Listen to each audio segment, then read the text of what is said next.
Hi வணக்கம் guys, இது உங்க டாப் டெக் தமிழ் சேனல். நான் உங்க டாப் டெக் செஞ்சு இந்த வீடியோவில் நம்ம எதை பத்தி வீடியோ பார்க்க போறோம் உங்களுக்கு ஏற்கனவே தெரியும். அக்னி சிறகுகள் அதோட கண்டினியூஷன் நம்ம இன்னைக்கு வீடியோவில் நம்ம பார்க்க போறோம். போன வீடியோ பார்க்கல அப்படின்னா பார்த்துட்டு வாங்க, அப்பதான் இந்த வீடியோ உங்களுக்கு ஃபுல்லா புரியும். ஓகே, போன வீடியோல லாஸ்டா நம்ம அப்துல் கலாம் ஏடிஇ அமைப்புல பெங்களூர்ல வேலை செஞ்சுட்டு இருந்தாரு அப்படின்னு பார்த்தோம். அதுல என்னென்ன நடந்தது அதெல்லாம் இந்த வீடியோல நம்ம பார்க்க போறோம். இந்த மாதிரி வீடியோஸ் நிறைய வேணும் அப்படின்னு நினைச்சீங்கன்னா சப்ஸ்கிரைப் பண்ணிட்டு பக்கத்துல இருக்க பெல் பட்டனும் பிரஸ் பண்ணிடுங்க. உங்களுக்கு இந்த வீடியோ பிடிச்சிருந்தா லைக் பண்ணி சப்போர்ட் பண்ணுங்க. இந்த மாதிரி நிறைய யூஸ்ஃபுல்லான வீடியோஸ் உங்க ஃப்ரெண்ட்ஸ்க்கு ஷேர் பண்ணீங்கன்னா அவங்களுக்கு பிரயோஜனமா இருக்கும். ஓகே, வாங்க நம்ம வீடியோக்குள்ள போலாம். ஆரம்பிக்கப்பட்ட முதல் வருடத்தில் ஏடிஇ அமைப்பில் வேலை பளு அதிகமில்லை.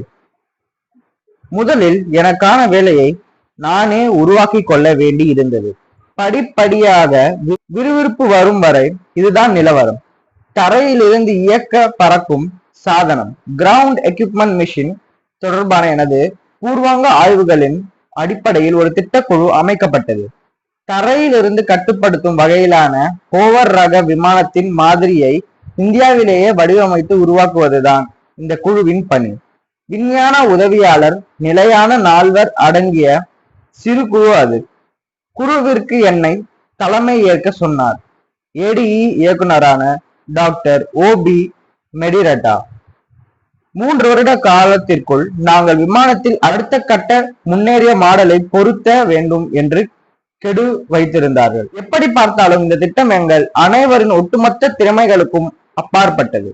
ஒரு எந்திரத்தை உருவாக்குவதில் எங்களில் யாருக்குமே எந்த அனுபவமும் கிடையாது. அதிலும் பறக்கும் வகையிலான எந்திரங்களை நாங்கள் உருவாக்கியதே கிடையாது.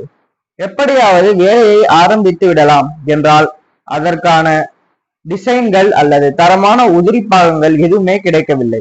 எங்களுக்கு தெரிந்ததெல்லாம் பறக்கும் வகையிலான எந்திரத்தை விட வலுவான ஒன்றை வெற்றிகரமாக உருவாக்க வேண்டும் என்பதுதான்.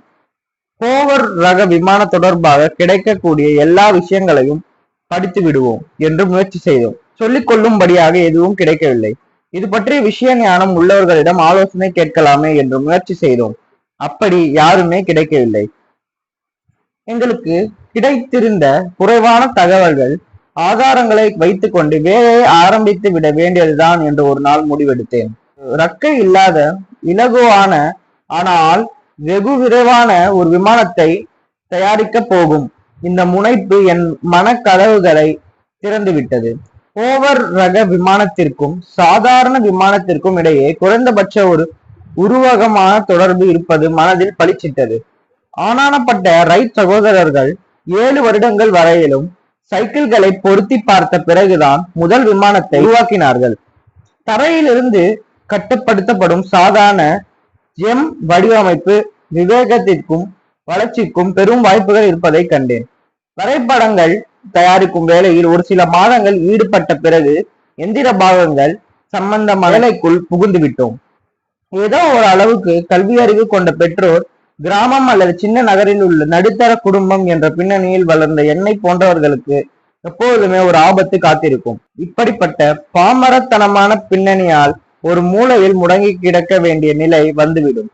நாமும் ஒரு ஜீவனாக இருந்து கொண்டிருக்கிறோம் என்பதை காட்டிக்கொள்வதே ஒரு போராட்டமாக அமைந்துவிடும். ஏதோ ஒரு மகத்தான திருப்பம் ஏற்பட்டு சாதகமான சந்தர்ப்பத்தை அடைவதற்காக கை கொடுத்தால்தான் கை சேர முடியும். எனக்கான வாய்ப்புகளை நானே தான் உருவாக்கி கொள்ள வேண்டும் என்பதில் நான் தெளிவாக இருந்தேன்.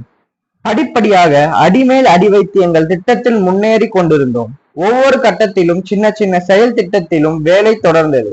ஒரு தடவை நமது மனம் ஒரு புதிய சிந்தனையில் வைத்து விட்டால் பிறகு அதிலிருந்து பின்வாங்குவது என்ற பேச்சுக்கே இடமில்லை என்பதே இந்த திட்டத்தில் ஈடுபட்டிருந்த போது நான் கற்றுக்கொண்ட பாடம். அந்த சமயத்தில் பாதுகாப்பு அமைச்சராக இருந்த வி.கே. கிருஷ்ண மேனன் எங்களுடைய சிறு திட்டத்தில் அதிக அக்கறை கொண்டிருந்தார். இந்தியாவின் பாதுகாப்பு சாதனங்களை உள்நாட்டிலேயே உற்பத்தி செய்வதற்காக ஒரு ஆரம்பம் தான் இந்த திட்டம் என்பது அவரின் கணிப்பு. அவர் எப்பொழுது பெங்களூர் வந்தாலும் எப்படியாவது நேரம் ஒதுக்கி கொண்டு எங்கள் திட்டத்தின் முன்னேற்றத்தை அறிந்து கொள்வதற்காக வந்து விடுவார். எங்களுடைய திறமையில் அவருக்கு இருந்த நம்பிக்கை எங்கள் ஆர்வ அக்னியில் நெய் வார்த்தது. மசூதிக்கு தொழுக போகும் போது தமது செருப்புகளை என் அப்பா வெளியே விட்டு செல்வது போல அசம்பிளி பணிக்கூடத்திற்குள் நான் நுழையும் போது எனது மற்ற பிரச்சனைகளை வாசலுக்கு வெளியிலேயே விட்டு விட்டு போவேன். ஜெம் திட்டம் பற்றி கிருஷ்ண மேனனின் கருத்தில் பலருக்கு உடன்பாடில்லை.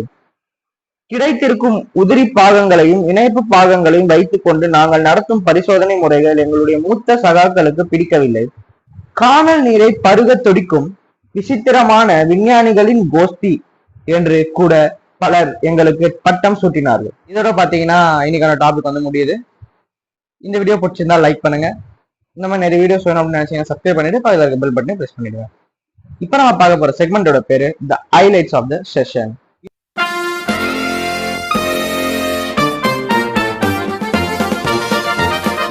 இன்னைக்கு வீடியோக்கான ஹைலைட்ஸ் அப்படின்னு பாத்தீங்கன்னா சேர்ந்து முதல் முறையாக அந்த ரோவர் ரக அந்த மிஷினை வந்து உருவாக்க போறாங்க. யாருக்குமே அந்த அளவுக்கு நாலேஜ் யாருக்கிட்டயுமே இல்லை. ஏன்னா அதுக்கு முன்னாடி யாருமே அது உருவாக்குறதும் இல்லை. கிடைச்ச ஆதாரங்களும் கம்மி தான். உதிரி பாகங்கள் எல்லாம் சேர்க்கணும், நிறைய வேலை இருந்தது. அந்த டைம்ல எல்லா பக்கத்துல இருந்தும் அவங்களுக்கு வந்து டிசப்பாயின்மெண்ட் மட்டும்தான் கிடைச்சது. ஆனா அப்ப இருந்த பாதுகாப்பு அமைச்சரான கிருஷ்ணமேனன் கிட்ட இருந்து மட்டும்தான் இவருக்கு வந்து ஒரு மோட்டிவேஷன் கிடைச்சது. அதுல இருந்தா அவரும் அவங்க டீமும் வந்து இன்னும் கொஞ்சம் கஷ்டப்பட்டு உழைச்சாங்க அப்படின்னு சொல்றாரு. இந்த கடுமையான எதிர்ப்புகளில் இருந்தும் அவர் வந்து அதை வந்து எப்படி சாதிச்சு காட்டியிருக்காரு அப்படின்றத நம்ம வர வீடியோல பார்க்க போறோம். வர வீடியோ முக்கியமான வீடியோவா இருக்கும் போது பார்த்து தெரிஞ்சுக்கோங்க. அடுத்த வீடியோல சந்திக்கலாம். Bye guys.